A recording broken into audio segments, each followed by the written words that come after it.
con mucha actualidad, digamos, si quieren ustedes, porque, por ejemplo, antes en Bolivia la desnutrición era uno de los problemas terribles que tenían en la clase más productiva de los pobres.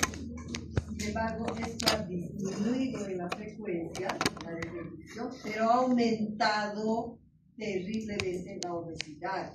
Y no solo en Bolivia, sino es esto general, así global, en el mundo entero ha aumentado la obesidad. Y en todos los grupos etarios, ¿verdad? Entonces, vamos a ver este tema. Y el objetivo fundamental, chicos, es que ustedes aprendan a hacer una consejería, porque van a ver a diario la obesidad y en todos los grupos, como les digo, etarios. Y entonces tienen que aprender a hacer una buena consejería, fundamentalmente en la prevención y muchas veces en el manejo mismo, ¿no? Haciendo una dieta que puedan hacer. Entonces, vamos a ver las características bien importantes de esto. Como introducción podemos indicar que cuando hablamos de obesidad nos estamos refiriendo a este incremento fuera de lo normal en el peso. Y hemos dicho que es una situación prevalente a nivel mundial. Si ustedes saben cuál es el país que tiene más prevalencia de desnutrición en el mundo, chicos. África. ¿Perdón? África. ¿África? Senegal. No, no estoy diciendo desnutrición, obesidad. Estados ¿Yo he dicho? Sí. Bueno, ¿cuál es el país que tiene mayor obesidad en el mundo? Estados Unidos de América. Era. Estados Unidos y Europa era. Pero ya no. ¿Cuál es el que actualmente tiene en todos los grupos etarios?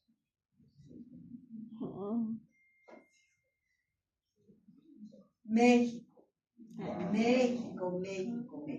Y no recién, son varias décadas.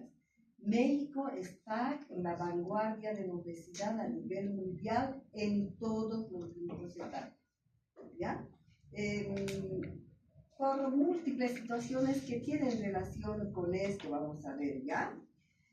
Ya no es solo problema de los adultos, porque antes sí, cuando hablábamos de obesidad era referido siempre al grupo de los adultos y referido a dos países fundamentalmente, a Estados Unidos y Europa.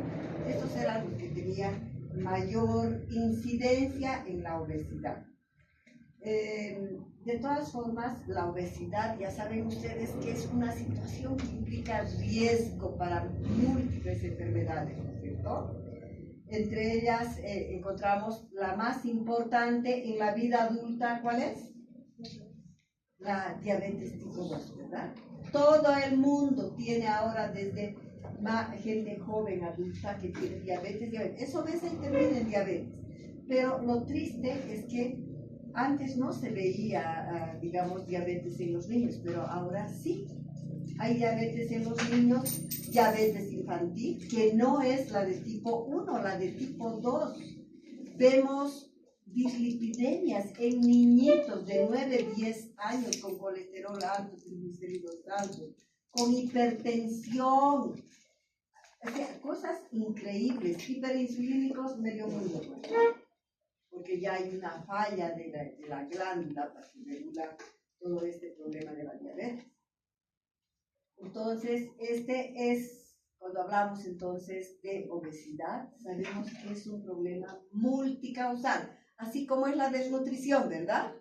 La desnutrición hemos visto que es multicausal por la baja cantidad de alimentos en la gran mayoría, pero además por otras situaciones que pueden conllevar.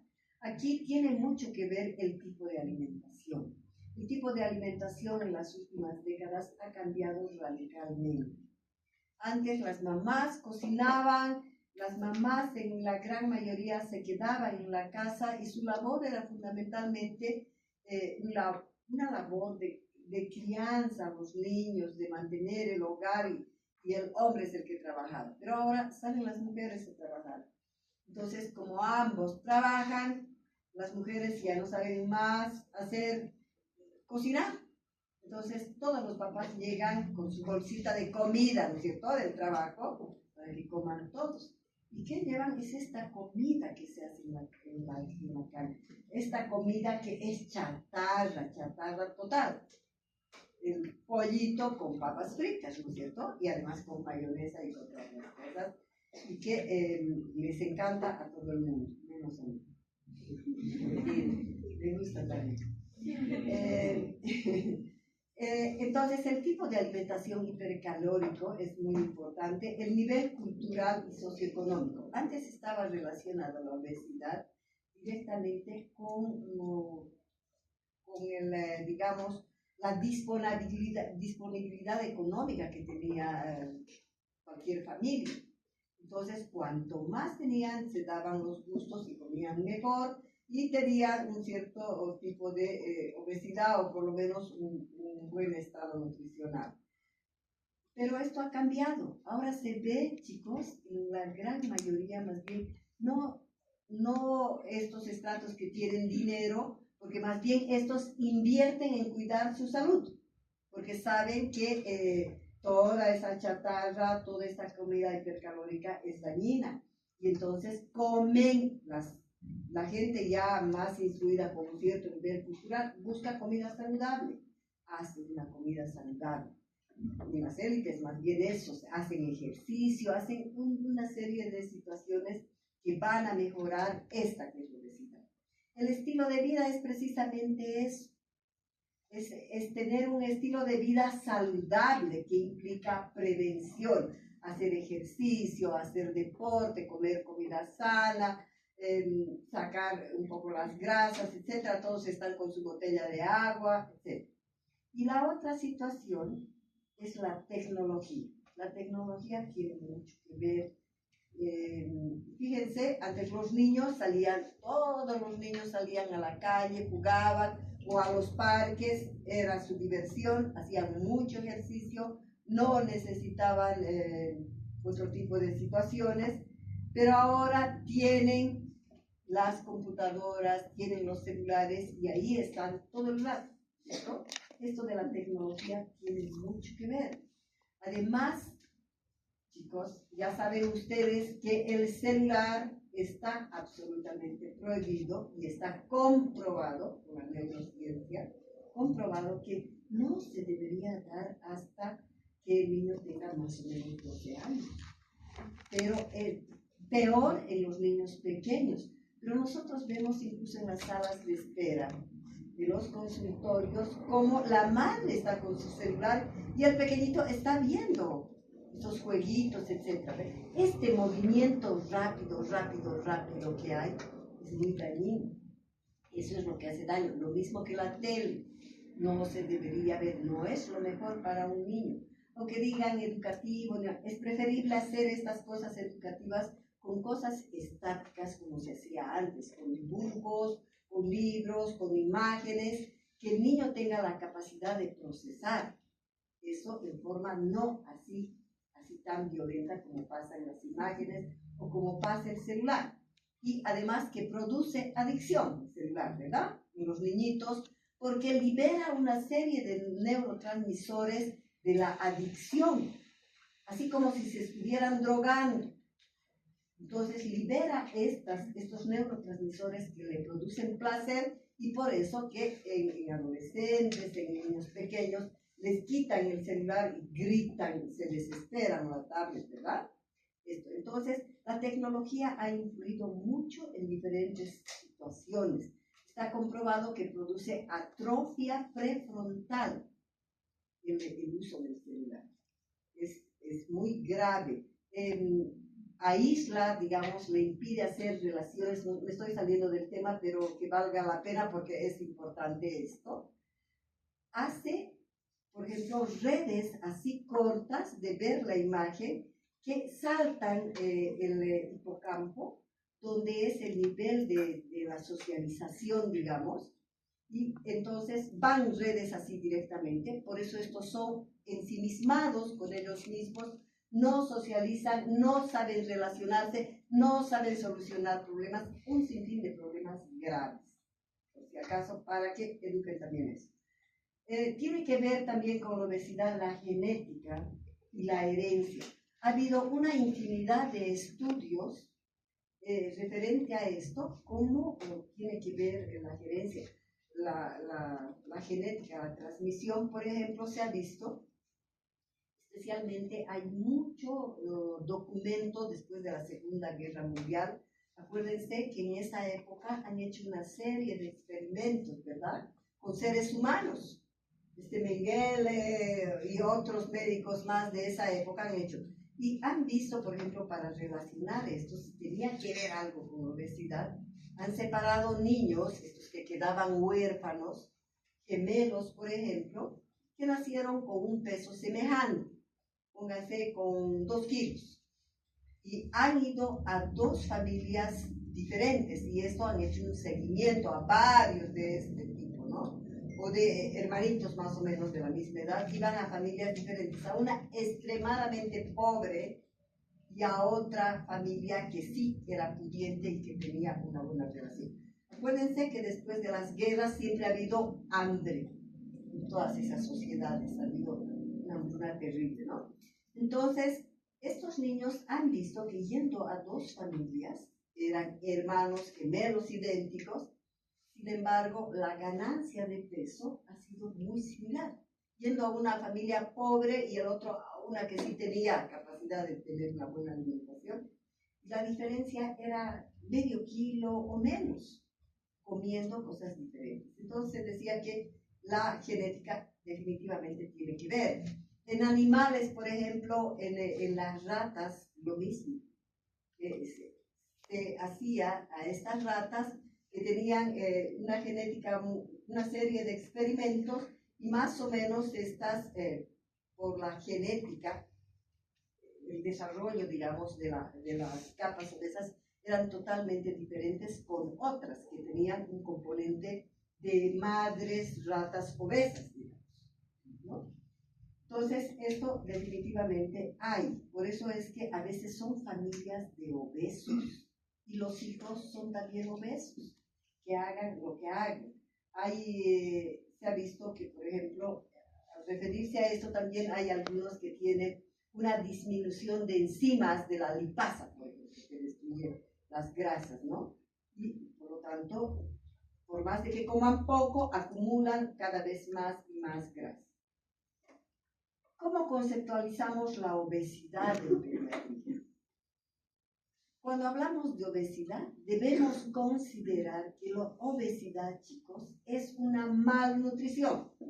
Es decir, decimos malnutrición porque no es la nutrición adecuada que debería tener una persona. Es una malnutrición, lo mismo que es la desnutrición. La desnutrición también es una malnutrición, ¿no?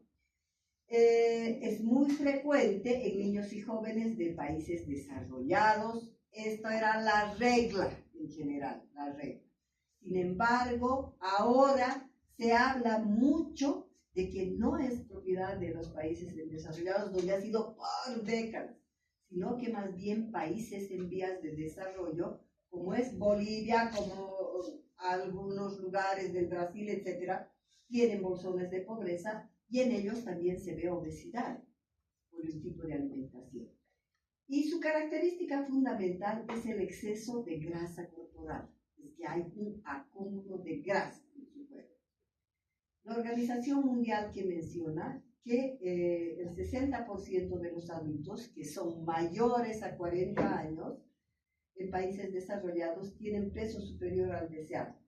Esto se queda corto con las estadísticas más recientes y actuales, donde ha aumentado muchísimo esto.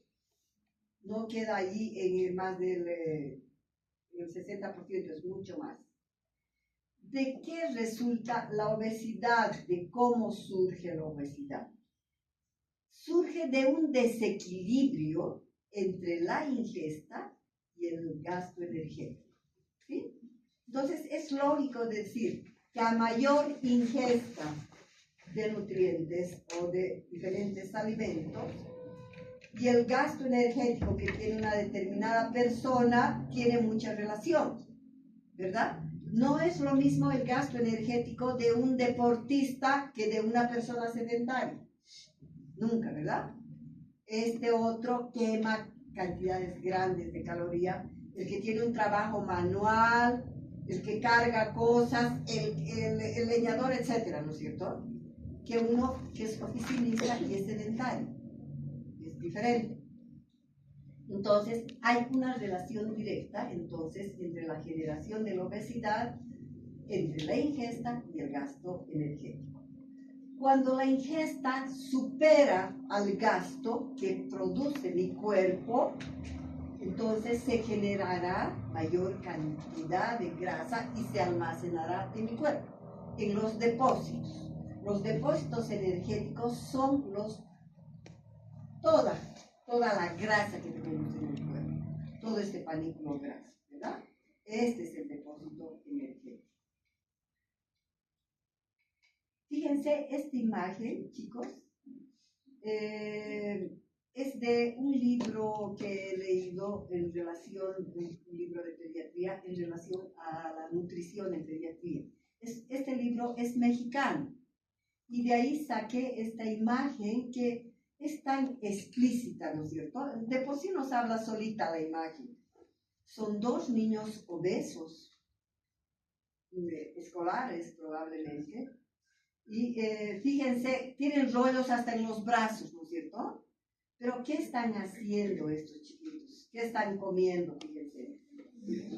La comida típica que comen todos, comen todos los obesos en grandes cantidades. Fíjense la cantidad de papas fritas. Tienen una bandeja. ¿Qué tienen ahí al lado? Tienen McDonald's, ¿no es cierto? Las hamburguesas. Y los que han conocido Estados Unidos, por ejemplo, pero cada cuadra creo que hay McDonald's. Y cuando entras a comer una hamburguesa, de por sí tiene queso, tiene así grandes cantidades de mayonesa, y encima la gente se va y se levanta así la mayonesa y pone, ¿no? Le ponen a la papa, ponen a todo lado, tienen su Coca-Cola ahí y probablemente están viendo algún vídeo. Entonces, esto es así explícita la figura, ¿no es cierto? ¿Cuáles son los factores implicados en la obesidad? Es decir, la etiopatogenia de la obesidad.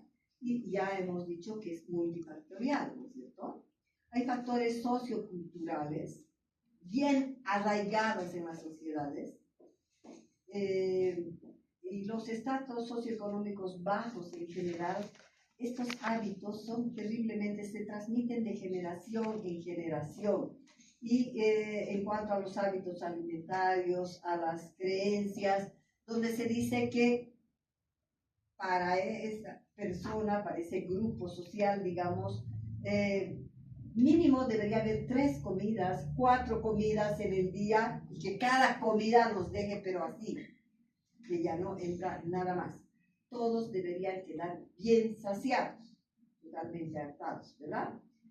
Aquí, sin ir lejos, de Bolivia, creo que el lugar donde se come más es Cochabamba, ¿no es cierto? Es ahí, es conocido por todos esos. Se toma un buen desayuno, a las 10 de la mañana ya están buscando rellenos, salteñas, qué cosas más, ya saben ustedes.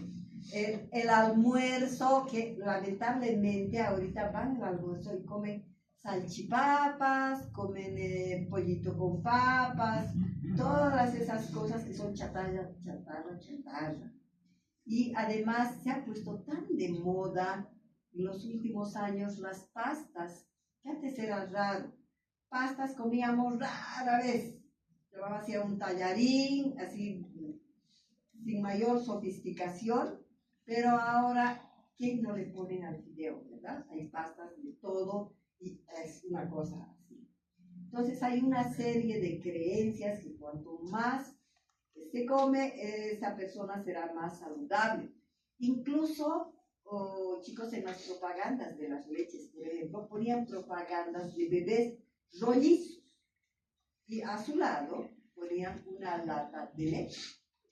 Porque les he comentado, creo a ustedes, que antes no se llevaba lactancia materna, pueden creer, era solo lactancia artificial. Y quienes daban lactancia materna eran en general la gente más pobre. Pero dar leche de tarro, eso que había antes, era sinónimo de estatus social, ¿no? Incluso algunas no daban de mamar a sus hijos, tenían las personas, mucho más antes eso, ¿no? El tipo y cantidad de la ingesta y los alimentos hipercalóricos. Todo esto, toda la chatarra en términos generales que ustedes puedan incluir, es un alimento hipercalórico. Y vamos a ver un poquito más en las tablas. También otra situación es los factores psicológicos y los factores genéticos. Por ejemplo, fíjense la pérdida de un ser querido, la muerte de la pareja, de los padres, de un hijo, etc., produce un sufrimiento muy terrible que se manifiesta en una depresión. Y esta depresión, muchas veces, no todos los deprimidos, por ejemplo, dejan de comer. Aquí creo que somos menos, pero hay algunos que no comen. Pero hay otros que más bien la comida es como un acto de liberar tensiones. Es algo que me produce un bienestar, porque de verdad es así. La comida libera una serie de endorfinas, de hormonas que me producen una sensación de felicidad. Y por eso uno quiere comer, especialmente cuando come algo que le gusta, ¿verdad? Entonces, tiene mucho que ver estos factores fundamentalmente relacionados con estos traumas que les he dicho y los factores genéticos que ya hemos hablado. La actividad física, chicos, es vital en la generación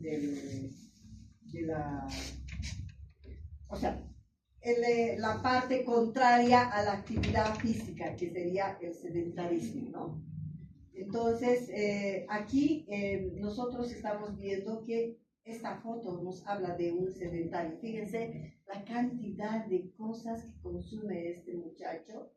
Y ahí está durmiendo, fíjense, tiene una serie de masitas, tiene pipocas, solo Dios sabe qué más habrá en estas otras papas fritas, creo, jugos y durmiendo. Y ahí está, probablemente estaba viendo televisión o alguna cosa, ¿verdad? Entonces, el sedentarismo es un factor muy importante.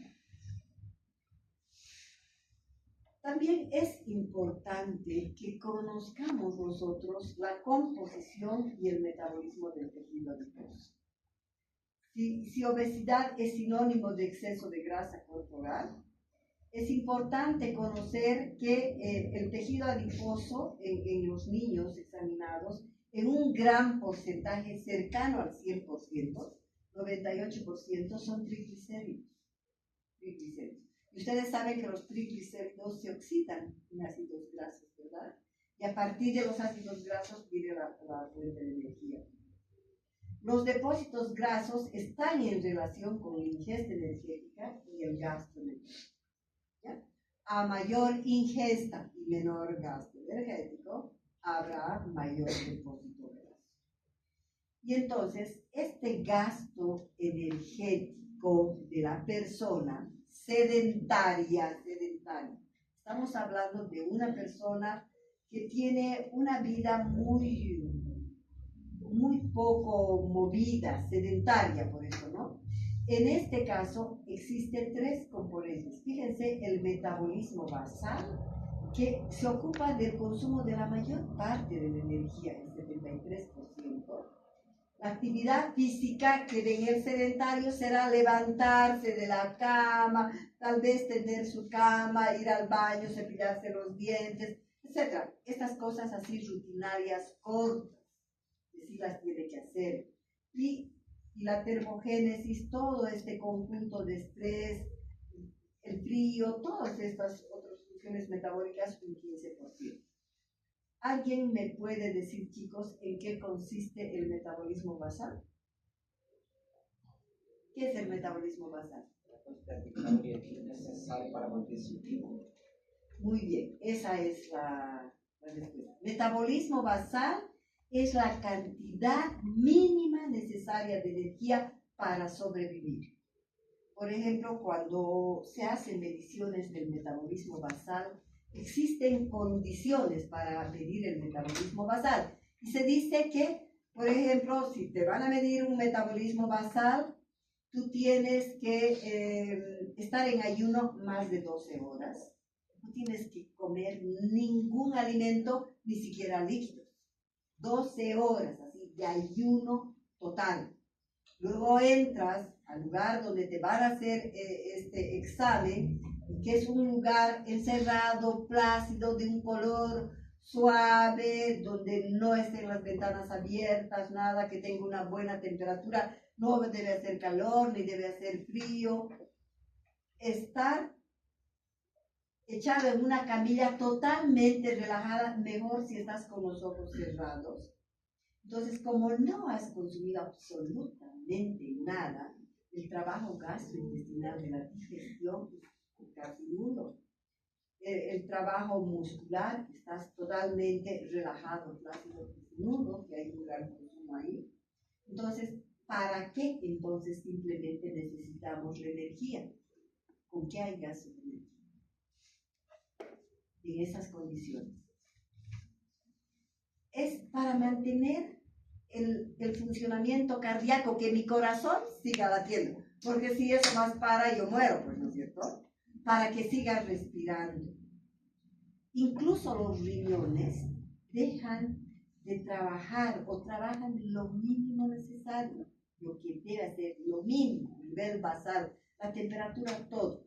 En esas circunstancias se mide el metabolismo basal. Y un sedentario tiene el mayor porcentaje del metabolismo basal.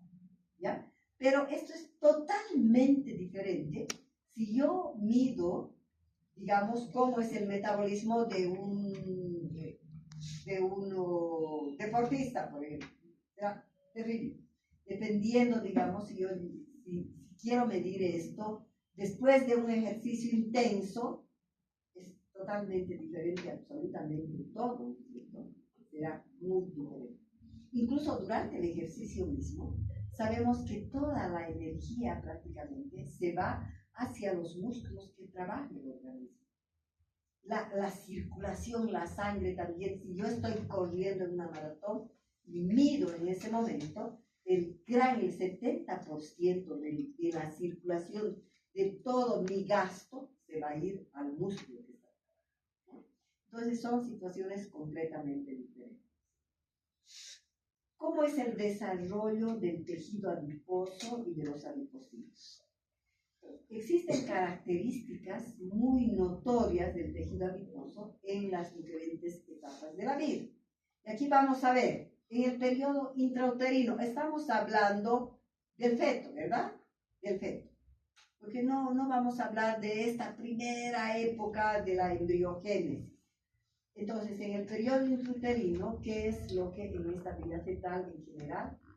Una de las características es la gran multiplicación celular sistémica, ¿no es cierto? Pero particularmente a nivel de los, acuérdense, eso hemos visto, a nivel del tejido graso, a nivel del sistema nervioso central y a nivel muscular. Son los tejidos que se multiplican y crecen más que ninguno en esta etapa de la vida. ¿Ya? Entonces, el primer año de vida es una etapa muy crítica, muy crítica. Si nosotros el primer año de vida tenemos un bebé claramente obeso, y si no hacemos algo, ese será un obeso de la vida adulta.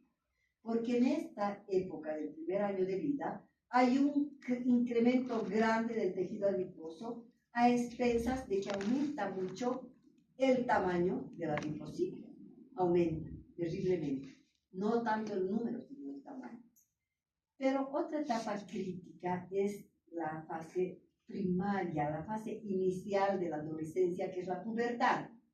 En esta época también hay depósitos de tejido adiposo, mucho más notorio en el sexo femenino, por el crecimiento del volumen y además un incremento del número de adipocitos.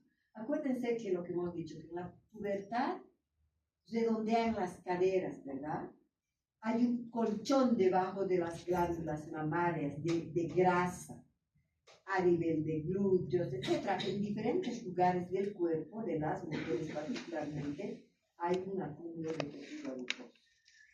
Entonces, y en la vida adulta, chicos, se ha demostrado que también hay multiplicación de adipocitos. Les cuento que esto, queridos, esto último que estamos hablando, que se ha demostrado que en la vida adulta también hay una multiplicación de adipocitos hasta hace bien poquititos años, poquititos no más de 5 años, se pensaba que cuando nacía el niño ya nacía con un número definido de adipocitos.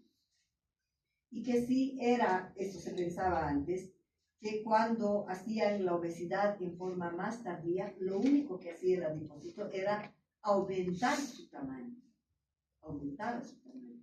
Y por eso acumulaba mayor cantidad de tejido graso. Pero ahora ya está oleado y sacramentado y se conoce que en la vida adulta también hay fabricación de nuevos síntesis, de nuevos adipocitos. No solo a expensas de agrandar estos adipocitos existentes, sino nuevos. ¿Ya?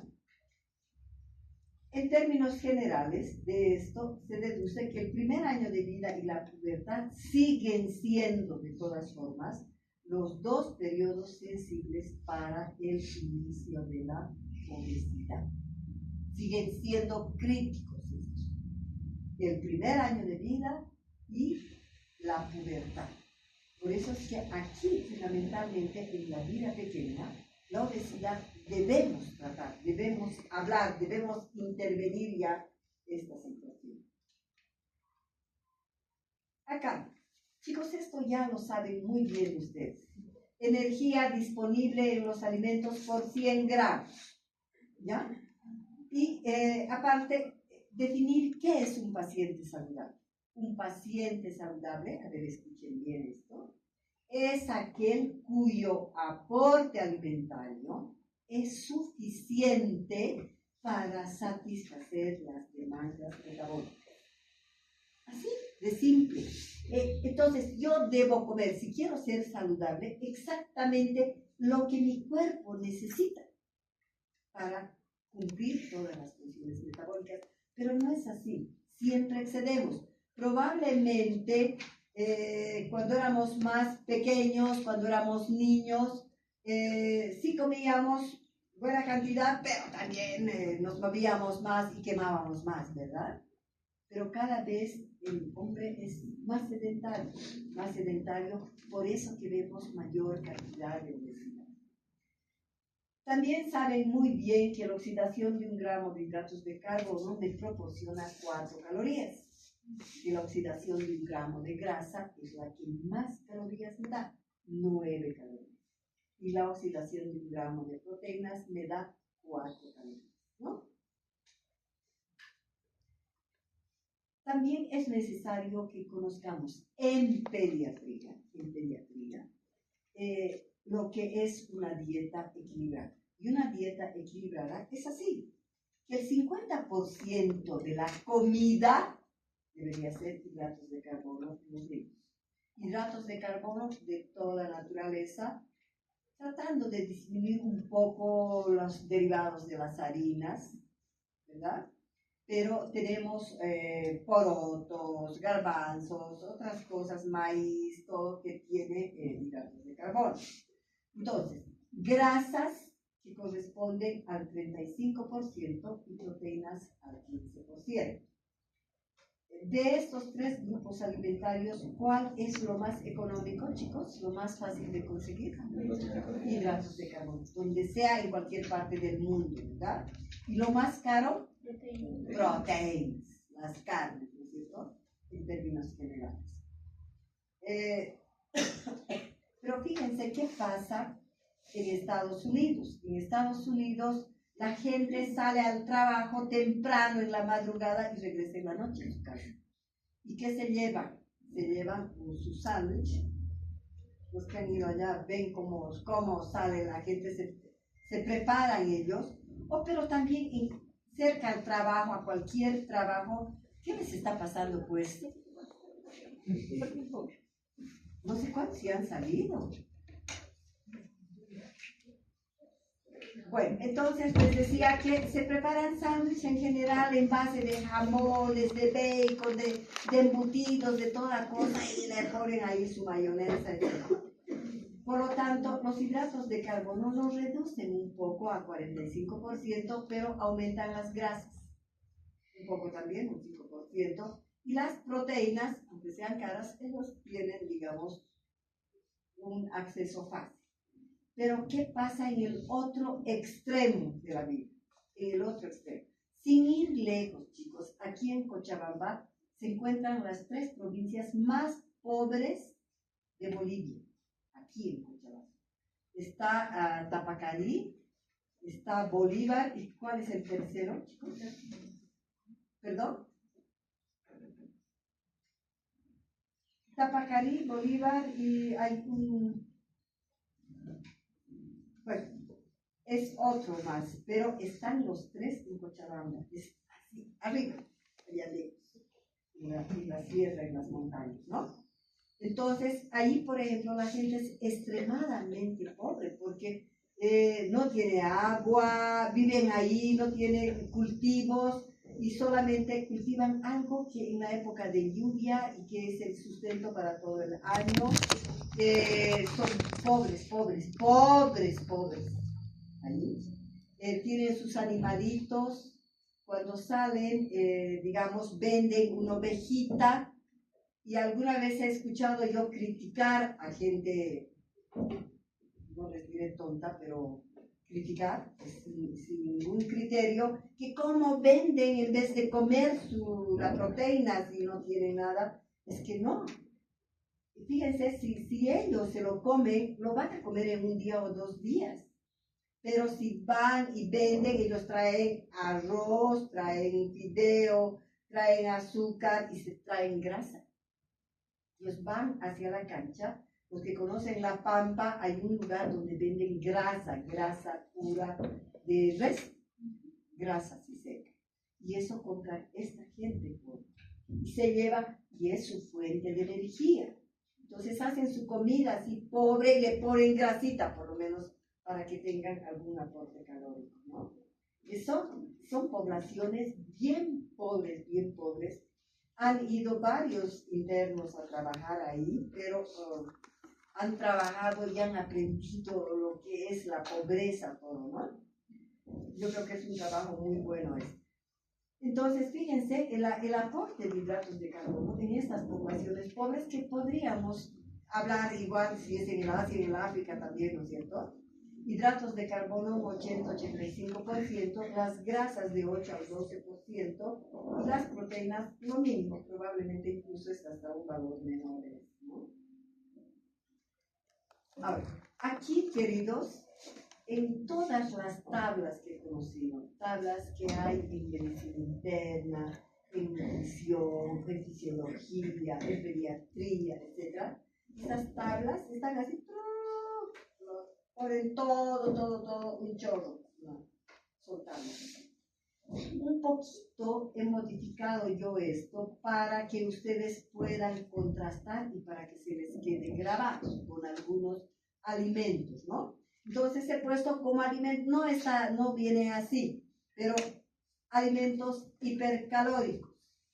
Alimentos hipercalóricos y al otro lado para que contrasten con alimentos hipocalóricos. Por ejemplo, entre los alimentos más hipercalóricos tenemos a la mantequilla. Si se fijan, los hipercalóricos, las grasas, son, digamos, engañosos en cuanto al peso, porque el 100% de la grasa es grasa. En cambio, por ejemplo, una fruta, una verdura, yo veo su cantidad de hidratos de carbono es una parte, pero tiene mucho de agua, ¿no es cierto? Tiene fibra, grandes cantidades de fibra. Entonces su peso no es tan real, pero de la grasa es 100% grasa. La mantequilla, que es tan deliciosa, los brasileños yo creo que han probado nuestra mantequilla Pil, es súper deliciosa. y ustedes tienen una mantequilla que es más deliciosa todavía, que se llama Wilson. Aviación, ¿no? La mantequilla aviación de los brasileros es, pero, una delicia. Entonces, esta mantequilla tiene 733 calorías. Todo es por 100 gramos, ya no voy a repetir, chicos. 733 calorías, es una pasada, ¿sí, no es cierto? En un pan. Pero fíjense la cantidad de ingredientes que se consume. El bacon o el tocino, 712 calorías, también es súper alta, súper alta. Y compramos, bueno, no comemos todos los días tampoco bacon, ¿no es cierto? Pero cada vez, yo me acuerdo que antes comprábamos para darle sabor al revuelto de huevo y poníamos un poquito, pero ahora ponen a la hamburguesa, ponen a todo, ¿no es cierto? El bacon. Las nueces, las almendras, todos estos frutos secos son muy altos en calorías. Pero esto no hay que satanizar, chicos, porque ¿quién come diario y grandes cantidades de esto? Nadie, ¿verdad? Si yo como nueces de vez en cuando, siempre uno compra frutos secos para tener y agarra y una picadita, come así, ¿no es cierto? Oh, si te gusta demasiado, será una cosa así, rara vez. Además, fíjense, estos frutos secos, nuez, almendras, todo esto, tienen aceites esenciales. Y estos aceites esenciales son grasas insaturadas, es decir, son grasas saludables, hipersaludables, muy buenas, que van a más bien a disminuir a las grasas saturadas. Entonces, estas tienen 702 calorías y si alguna vez no come, no es mucho. Nadie come todos los días y algo. Nadie. El maní, que es también rico, fíjense, 100 gramos, es la bolsita chiquitita, ¿no es cierto? Es la así, que lo terminamos en un minuto. Y a veces hay gente que, como yo, que me encanta el maní y puedo, si voy a un lugar donde hay maní, yo termino lo que está ahí. Fíjense que también qué alto es 602 calorías por 100 gramos. El chocolate, 570. Especialmente las mujeres, yo creo que nadie come un chocolatito si tiene una caja, ¿no? Habitualmente queremos dar fin a todo eso. Pero es súper alto. Ahora, les contrasto esto, que es así con calorías súper altas, con estos que son alimentos hipocalóricos. Fíjense, el tomate, que entra en todas las dietas, por algo, ¿no? Tomate, lechuga, espinaca, repollo, fíjense que baja. 100 gramos de tomate es así, y es 23 calorías. La lechuga 24, la espinaca 25, el repollo 29, de bajo. Por eso se dice, así si quieren la ensalada, no hay problema, ¿cierto? Las fresas o frutillas 41, es de lo más hipocalórico también, 41 calorías. La naranja 50, la manzana 64. ¿Por qué en las dietas no está naranja todos los días? Porque la naranja tiene su época. Apenas son 2 meses o 3 meses, exagerando, que encontramos naranja. Pero la manzana el año entero. El año entero hay manzana. Y es 64 calorías. Pero si es verde, incluso es más baja. Vemos las proteínas. ¿Cómo van las proteínas? La carne de vaca, así, tal cual, una carne común y corriente, no estoy hablando ni del lomo puro, 268 calorías. La carne de pollo es una de las carnes blancas, ¿verdad? La carne de pollo es una carne, digamos, de alto poder biológico y de fácil digestión. Entonces, esta carne de pollo, 100 gramos, me da 111 calorías. Fíjense que va. Es baja, ¿cierto? La carne de cerdo, lo que me cortan una ración de cerdo, 340 calorías. Pero fíjense, en la última temporada, queridos, se ha dejado de satanizar a la carne de cerdo. Porque hemos crecido escuchando que la carne de cerdo es dañina. Nuestros papás siempre nos han llamado, ¿verdad? Evidentemente, si consumimos la grasa pura, es grasa saturada. Evita el colesterol. Pero les cuento que el lomo de cerdo, que no tiene grasa, ha entrado en la actualidad al grupo de las carnes blancas. La carne de cerdo, el lomo. ¿Y cuáles son las carnes blancas? Ya saben eso. Pescado. El pollo, Pescado. la pechuga fundamentalmente, el pescado sin el cuero, ¿y cuál más? ¿Cerdo? El conejo. Ahora entra a ese grupo entra el lomo de cerdo. Entra a eso. Es una carne buena, ¿ya? Entonces, la carne de cerdo, pero como es, generalmente cuando comes cerdo, ahí tiene su lomo, ¿no es cierto? El atún enlatado, 194, ¿ya? Ahora, otra proteína que es muy buena, que no está aquí, que no he puesto, fíjense, el huevo, toda la vida hemos escuchado que la yema es dañina porque tiene mucho colesterol, ¿no es cierto? Y por eso que hemos aprendido que todas las chicas especialmente dejan en la yema. Y no es así. Esto ya está comprobado que tanto la yema como la clara son proteínas muy saludables. Muy saludables. Y antes se decía, clarita que nada, son muy saludables. Y es la dañina también para las alergias en los bebecitos chiquitos, ¿no es cierto? O algún. Pero si nosotros tenemos que elegir proteínas, el huevo es una buena opción entera. Ya no tienen que sacar más la yema. La yema está comprobada que es saludable y no es dañina. Bueno, los hidratos de carbono. La papa, satanizada también. Lo primero que sacan creo que es la papa. Yo siempre reclamo de la papa porque me gusta mucho.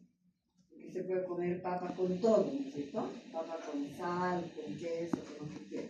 La papa, fíjense, apenas es 85 calorías por 100 gramos. 85, nada más. Un poquito más que una manzana. Una papa de 100 gramos. Los fideos, fíjense, solitos, los fideos, 100 gramos, 300 calorías. Yo les pregunto, ¿quién come fideos solo? Nadie. Le ponen crema, le ponen aceite, le ponen mayonesa, ¿qué más le ponen? Todo, ¿no es cierto? Y queso más, cualquier cantidad. Entonces es una bomba lo que comen. Es una verdadera bomba, sumen todo esto. El pan, lo mismo, nadie come pan solo. Le ponen todo al pan, todo lo que se pueden imaginar. Pero el pan solito es 268 calorías por 100 gramos. Creo que el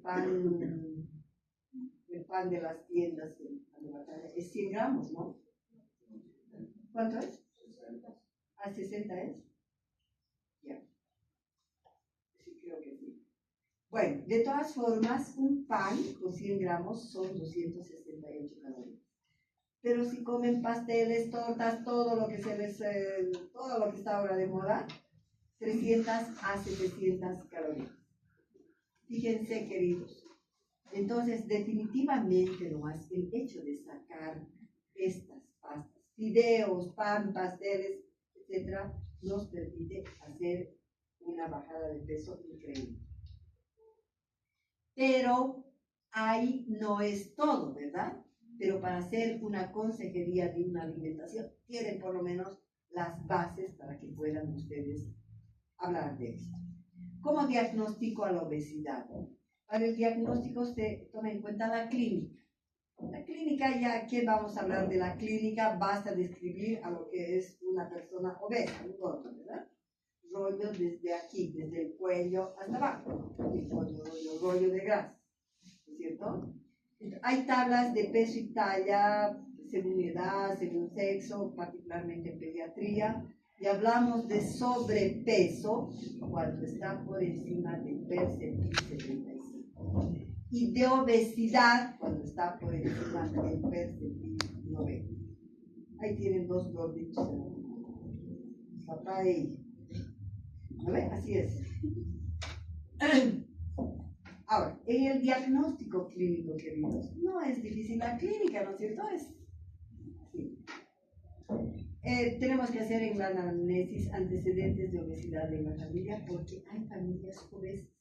Pueden ser por genes, pero la mayor parte son por las tradiciones que mantienen. Por las tradiciones. La abuela que le enseñó a la madre a los hijos, etc. Y que se come. Se come. Y los efectos secundarios ya hemos mencionado todo. ¿Por qué ha aumentado tanto, chicos, ahora la diabetes tipo 2? Por este problema de la obesidad, ¿verdad? Diabetes, la de tipo 2, la hipertensión, la depresión, la baja autoestima, sufren una barbaridad los obesos, pero particularmente los niñitos, los escolares, entonces es un sufrimiento y tienen una autoestima baja, porque además en el colegio le hacen bullying, porque le dicen gordo y le dicen otras cosas más, así bien tristes para el niño, ¿cierto? Hay dislipidemias, hay síndrome metabólico, aunque no crean ustedes, encontramos en niños síndromes metabólicos, hipertensión, colesterol elevado, triglicéridos elevados, etc. Pero además de esto, pie plano, poliartrosis, etc. Se debe investigar antecedentes y hábitos alimentarios, el comportamiento social y deportes. El deporte es vital. Y a la exploración física encontramos aumento evidente del peso y del panículo adiposo, talla elevada. Los niños son grandotes, ¿no es cierto? Son grandes y se ponen unas poleras grandes porque para su edad no hay, se ponen de adultos que les llega hasta no sé dónde, ¿no es cierto? Hay intertrigo en pliegues, ¿verdad? En todo lado. Estrías en diferentes lugares del cuerpo, hasta en el tórax, en todo lado. Enterramiento genital, porque el tejido adiposo está cubriendo los genitales. Puede haber ginecomastía en el sexo masculino, escoliosis, pie plano, genovalgo y aumento de la circunferencia abdominal, tanto en niños como en niñas. ¿Cuál es el tratamiento? Entonces, para el tratamiento no es tan simple. Tratar a un obeso resulta tan difícil como tratar a un alcohólico o a un drogadicto. Es así tan difícil, porque hay una especie de adicción a la comida que no se puede quitar, porque la comida a cualquier persona, chicos, le produce sensaciones placenteras, ¿no? Entonces, para hacer que esto realmente funcione, tiene que aceptar el obeso que es obeso y tiene que desear desde el fondo de su alma perder peso. Tiene que desear no ser obeso. Entonces, solo esa persona logrará, con una motivación adecuada, logrará bajar de peso. Por lo tanto, muchas veces se necesita psicoterapia, dominio propio, que él esté convencido que por más de que su mamá le esté ofreciendo una Coca-Cola, toma hijito, le diga, se acaba de decir, no, yo voy a tomar agua. Eso tenemos que enseñar. La dieta saludable, ya con esto que hemos visto, yo creo que ustedes se encuentran en la capacidad de hacer una orientación y una dieta saludable, ¿verdad? Incremento de la actividad física es vital, queridos. Porque si hago solo dieta, puedo bajar de peso, pero tardo cualquier cantidad. Pero si hago incrementando la actividad física, yendo al gimnasio, manejando bicicleta, haciendo el deporte que ustedes quieran, varias horas al día mejor, ¿sí? Se baja de peso muy rápidamente.